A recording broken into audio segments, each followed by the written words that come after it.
உலக மக்கள் எல்லோருக்கும் வணக்கம். நான் உங்கள் ஜி கோபால் பேசுகிறேன். இன்னைக்கு நம்ம பேசக்கூடிய தலைப்பு என்னன்னா, செவ்வாய் பகவானுடைய பயிற்சி. இந்த செவ்வாய் பகவானுடைய பயிற்சி ஆகப்பட்டது மார்ச் மாதம் 14ஆம் தேதி தொடங்கி ஏப்ரல் 22 வரைக்குமே இந்த செவ்வாய் பகவானுடைய பயிற்சி நடக்கிறது. கிட்டத்தட்ட 40 நாட்கள். இது மகர ராசியிலிருந்து பயிற்சியாகி கும்பராசிக்கு வருது. அப்ப இந்த கும்பராசிக்கு வரக்கூடிய இந்த செவ்வாய் பகவான் ஆகப்பட்டது துலாம் ராசிக்காரங்களுக்கு எந்த விதமான பலனை கொடுக்க விரிக்கிறது அப்படிங்கிறது தான் இந்த பதிவில் நாம் பார்க்கணும். அப்ப துலாம் ராசி, அப்ப இந்த துலாம் ராசிக்கு ஆகப்பட்டது இப்ப அந்த செவ்வாய் பகவான் ஆகப்பட்டது மகரத்திலிருந்து பயிற்சியாகி கும்பத்துக்கு வந்திருக்கிறாங்க. அப்ப கும்பம் அப்படிங்கிறது 5வது இடம். அப்ப அந்த 5வது இடத்துல சனி பகவான் ஆல்ரெடி ஆட்சி பெற்று இருக்கிறாங்க. அப்ப இந்த ஆட்சி பெற்ற செவ்வாயோடு சனி சேர்ந்து இருக்கிறது உங்களுக்கு யோகம். அப்ப அந்த 5ஆம் இடத்துல செவ்வாய் பகவான் இருக்கிறதுனால என்ன பலன் அப்படின்னா, இந்த துலாம் ராசிக்காரங்களுக்கு 5ஆம் இடம் என்பது பூர்வீக ஸ்தானம், புத்திரர்கள் ஸ்தானம். அப்ப தன்னுடைய திறமைகளுக்கு வாய்ப்பு கிடைக்குமா அப்படிங்கிறத பொறுத்து தான் இந்த துலாம் ராசிக்காரங்களுக்கு. அப்ப அவங்க இப்ப வேலை செய்யறாங்க, ஒரு நல்ல வேலை இல்லை, ஒரு தொழில் செய்யறாங்க, நல்ல தொழில் இல்லை. அப்ப செய்யக்கூடிய வேலையில ஒரு நல்ல ப்ரமோஷன் கிடைக்குமா, அப்ப அவங்க செய்யக்கூடிய பிசினஸ்ல ஒரு நல்ல நிலைமைக்கு வருவோமா அப்படிங்கிறத இந்த 5ஆம் இடம் தான் நிர்ணயம் பண்ணும். அப்ப இந்த 5ஆம் இடம் ஸ்ட்ராங்கா இருந்துட்டாவே துலாம் ராசிக்காரங்களுக்கு அந்த 5ஆம் இடம் ஸ்ட்ராங் ஆயிட்டாவே அந்த 5ஆம் இடத்தின் விளைவாக தொழில் நல்லா நடக்கும், பிசினஸ் நல்லா நடக்கும், வியாபாரத்தில் இருக்கக்கூடிய சிக்கல்கள் கண்டிப்பா தீரும். ஒரு வியாபாரம் செய்யலாமா வேண்டாமா அப்படின்னு குழப்பத்தில் இருந்தா கூட இந்த காலகட்டத்தில் ஒரு பிசினஸோ வியாபாரமோ செய்யக்கூடிய அளவுக்கு வாய்ப்புகள் உங்களை தேடி வரும். அப்போ வேலையில உங்களுக்கு இருக்கக்கூடிய பிரச்சனைகள், அந்த ஸ்ட்ரெஸ் கண்டிப்பாக குறையும். அப்போ வேலையில உங்களுக்கு எகென்ஸ்டா யார் யார் செயல்படுறாங்களோ அவங்க எல்லாமே சைலண்ட் ஆவாங்க. அது போக உங்களுக்கு அந்த வேலையிலையும் ப்ரமோஷன் கிடைக்கக்கூடிய வாய்ப்புகள் 100க்கு 100 இந்த செவ்வாய் பகவான் 5ஆம் இடத்தில் இருப்பதால் கண்டிப்பாக கிடைக்கும். அப்ப இது போக பார்த்தீங்கன்னா இந்த 5ஆம் இடம் என்பதே புத்திர பாக்கிய ஸ்தானம்.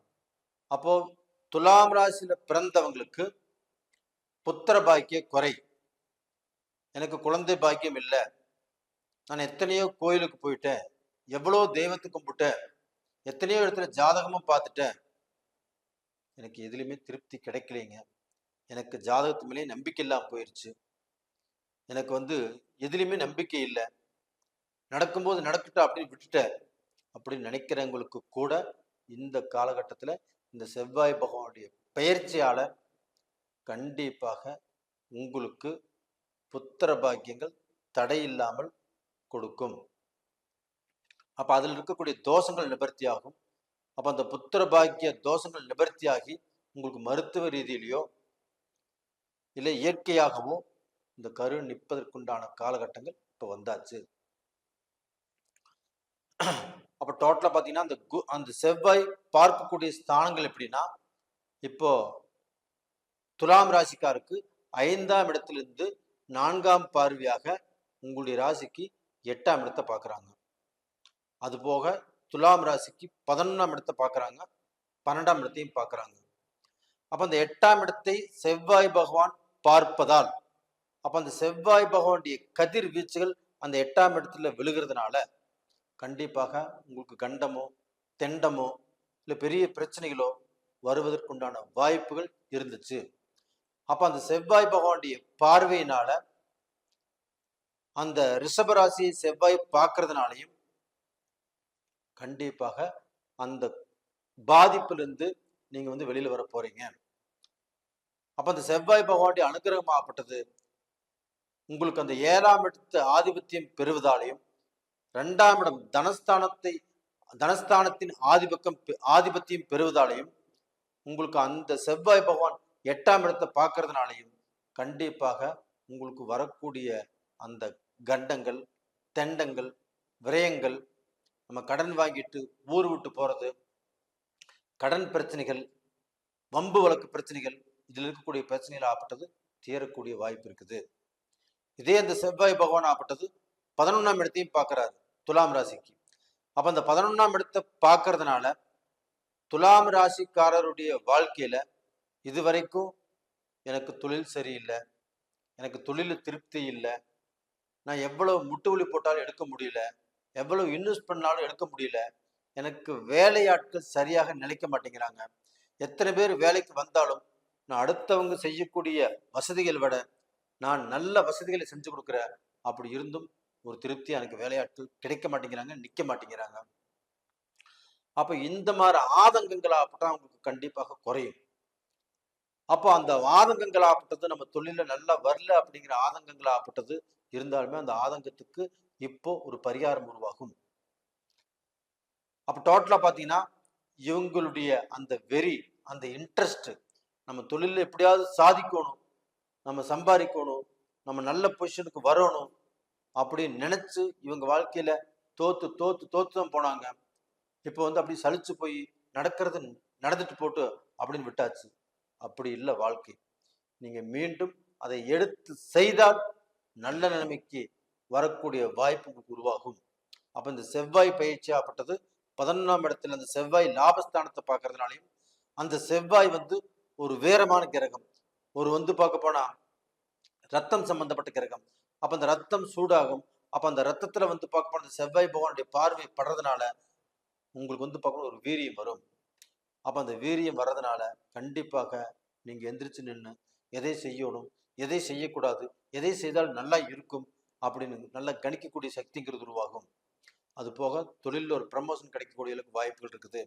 அப்ப தொழிலில் இருக்கக்கூடிய பிரச்சனைகள் உங்களுக்கு தீரும். அப்ப தொழிலே திடீர்னு இல்லாம போயிருச்சு, தொழிலே நம்மளுக்கு பார்க்க போனா இன்னைக்கு தொழில இருந்து எடுத்துட்டாங்க, 3 மாசமா வேலை இல்லை, இப்ப வேலை தொலைவிட்டு இருக்கிறேன், கண்டிப்பாக அந்த வேலை வாய்ப்புகள் உங்களுக்கு கிடைப்பதற்கு சாதகமான டைம். அப்ப டோட்டலா பாத்தீங்கன்னா துலாம் ராசிக்காரங்க இந்த 11ஆம் இடத்தை செவ்வாய் பார்க்கறதுனால கண்டிப்பாக நீங்கள் ஜெயிச்சு உங்க வாழ்க்கையில எதிரிகளுக்கு முன்னாண்ட நீங்கள் தலை நிமிர்ந்து நடக்கக்கூடிய அளவுக்கு வாய்ப்பு உருவாகும். துரோகிகளுக்கு முன்னாண்ட கண்டிப்பாக நீங்க வாழ்ந்து காட்ட முடியும். அப்ப அந்த 12ஆம் இடத்தையும் செவ்வாய் பகவான் பார்க்கறதுனால உங்களுக்கு வரக்கூடிய விரயங்கள் சுப விரயங்களாக மாறும். அதுபோக அந்த 12ஆம் இடத்தை பார்க்கறதுனால தூரதேச பிரயாணங்கள். அப்ப அந்த தூரதேச பிரயாணத்தினால நீங்க வெற்றி வாகை சூடலாம். தூரதேச பிரயாணம்னா இப்போ நீங்க இப்போ கோயம்புத்தூர் இருக்கிறீங்கன்னா வேற டிஸ்ட்ரிக்ட் சேலம், இல்லை தருமபுரி, இல்லை ஈரோடு இப்படி மாறி இருக்கலாம். அப்படி இல்லைன்னா வேற ஸ்டேட் மாறி இருக்கலாம், இல்லை வேற நாடே மாறினா கூட இந்த பீரியட்ல உங்களுக்கு அது சாதகமான பலனத்தை கொடுக்க முடியும், பாதகமான பலனை கொடுக்காது. அப்ப இடம் மாறி இருந்து நீங்க வேலை செய்வதால் அது நன்மையே கொடுக்கும் உங்களுக்கு. இப்போ வெளிநாட்டில் இருக்கிறீங்க, ஒரு கம்பெனியில வேலை செஞ்சுட்டு இருக்கிறீங்க, வேற கம்பெனிக்கு போகணும், வேற கம்பெனிக்கு இடம் மாறணும், இடம் மாறினாலும் நல்லதான் நடக்கும். இப்ப வெளிநாட்டில் இருந்து உங்களுக்கு இருக்கக்கூடிய பிரச்சனைகளில் இருந்து தீர்வு கிடைக்கும். இப்ப நேயர்களே கண்டிப்பாக இந்த செவ்வாய் பகவானுடைய பயிற்சி உங்களுக்கு நல்லா இருக்கும், நீங்க பயப்பட தேவையில்லை. இப்ப டோட்டலா பாத்தீங்கன்னா இந்த செவ்வாய் பகவானுடைய பயிற்சி காலகட்டங்கள் இப்ப நான் சொன்ன அந்த பலன்கள் எல்லாமே உங்களுக்கு நடக்கிறதுக்கு வாய்ப்புகள் இருக்குது. அதே சமயத்துல இது கோல்சார பலன். 30% இப்ப நான் சொன்ன பலனை ஏத்துக்கலாம், மீதி 70% பலன் நம்மளுக்கு ஒட்டணும். அப்படின்னா நம்மளுக்கு ஜென்ம ஜாதகத்தில் நம்ம பிறக்கும் போது நமக்கு ஒரு ஜாதகம் எழுதியிருப்பாங்க, அந்த ஜாதகத்துல இப்ப உங்களுக்கு என்ன தசை நடக்குது, என்ன புத்தி நடக்குது, உங்களுடைய லக்னம் என்ன, உங்களுக்கு என்ன சூழல்கள் இப்போ ஜாதக பிரகாரம் உங்களுக்கு உருவாகிட்டு இருக்குது அப்படிங்கிறது தெரிஞ்சுக்கிட்டு நீங்க பார்க்க போனா அதுக்கு தகுந்த மாதிரி முயற்சிகள் எடுத்தால் கண்டிப்பாக நல்லது நடக்கும். அப்போ டோட்டலா பார்த்தீங்கன்னா கீழே 2 நம்பர் கொடுத்துருக்குறோம், விருப்பம் உள்ளவர்கள் அந்த 2 நம்பருக்கு கான்டாக்ட் பண்ணுங்க. அதே சமயத்தில் துலாம் ராசி நேயர்களாகப்பட்டது நாம் ஒரு பதிவு போட்டால் நிறைய பேர் பார்க்குறீங்க, சப்ஸ்கிரைப் பண்ணுறீங்க, உங்கள் எல்லாத்துக்குமே என்னுடைய சிரம் தாழ்ந்த நன்றிகள். அது போக இப்போ சப்ஸ்கிரைப் பண்ணாதவங்க பண்ணிக்கோங்க. உங்களிடமிருந்து விடைபெறுவது உங்களின் ஜி கோபால். நன்றி, வணக்கம்.